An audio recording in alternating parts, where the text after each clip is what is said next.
Presidential Honor Guard at the Tomb of the Unknown Soldier from 1954 to 1955.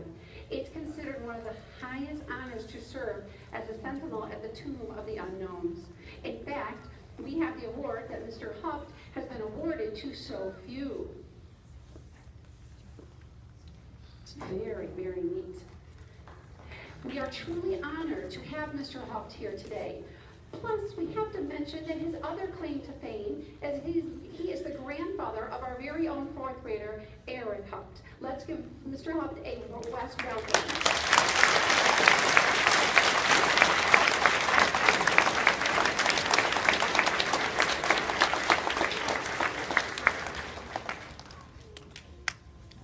Thank you. Today is a special day, not just because I'm here, but today it's not only Veterans Day. Originally, it used to be called Armistice Day. That marked the end of the First World War. It also is a special day because it is the same day that the first unknown soldier was buried at Arlington. Have any of you guys ever been to Arlington Cemetery? That's neat. So you've been there and you've seen the soldiers walking back and forth. The reason they do that is not to amuse all of the spectators, it's to show respect for the unknowns.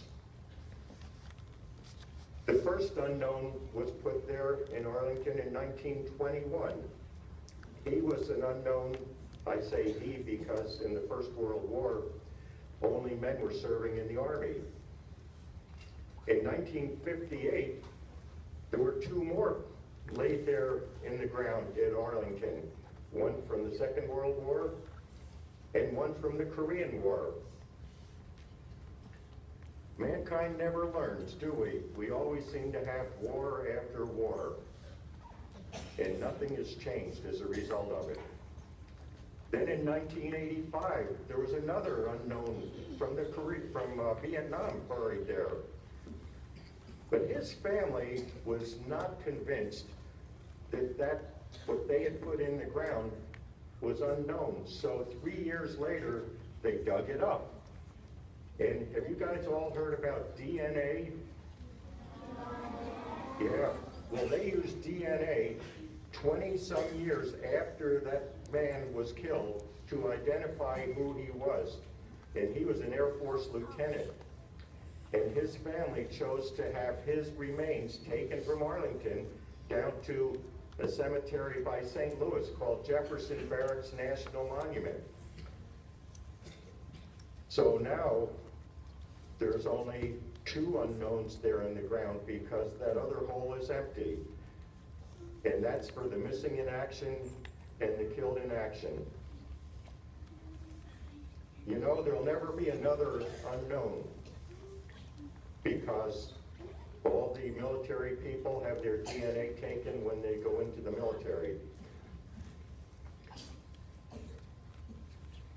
I went through basic training and I learned to be a rifleman. My specialty was working on an automatic rifle. And when I finished training, they sent me to Washington, D.C. to the Presidential Honor Guard. My first job there was to become a member of the Army drill team. Now you've seen at parades where the soldiers come marching down with rifles and they do fancy things with them. Well, that's what I did. And after a while, my commanding officer said, "George, why don't you go over to Fort Myer and train to become a tomb guard?" I had never thought about it, so I said, fine. But before I could become a tomb guard, I had to work in a burial detail. In Arlington, they bury how many thousands a year? And I had to do that. And then every day when I was finished, I'd have to shine my shoes again, clean my rifle, get my uniform all ready to go for the next day. And then I went out to the cemetery and learned how to become a tomb guard. What they do with the rifle is totally different from what the rest of the Army does.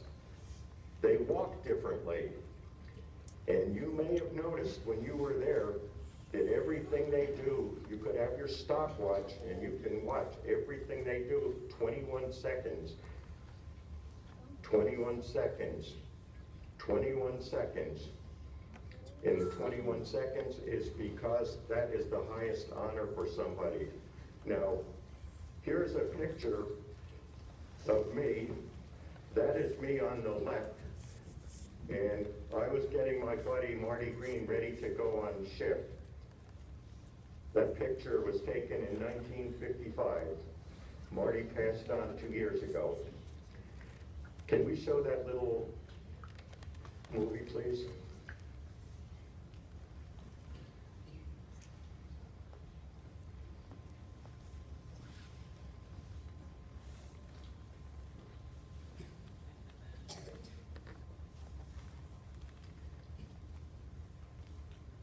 That's me on the left, right there.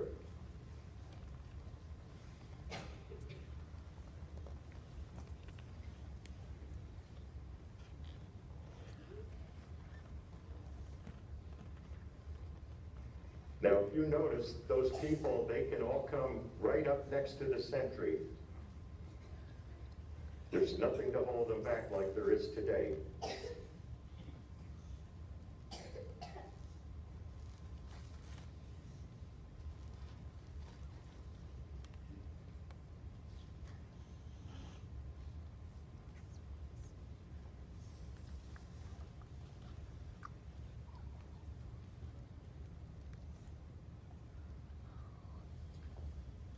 That rifle with the bayonet on it weighs 10.5 pounds.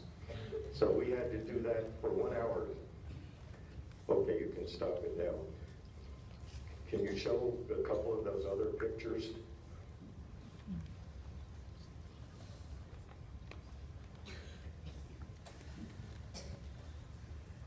That's a picture, and they at that time had put on a chain to keep people away from the guards.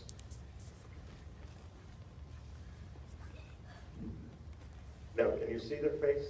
You can't really see the look on that face, but it was one of the visitors there, and she was just looking like, is this an animal or a machine or something? Because our dedication is perfection.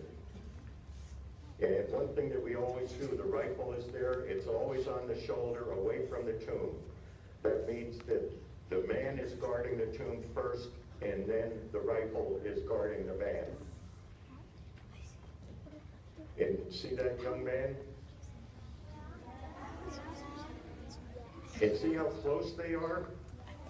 Yeah, can't do that today.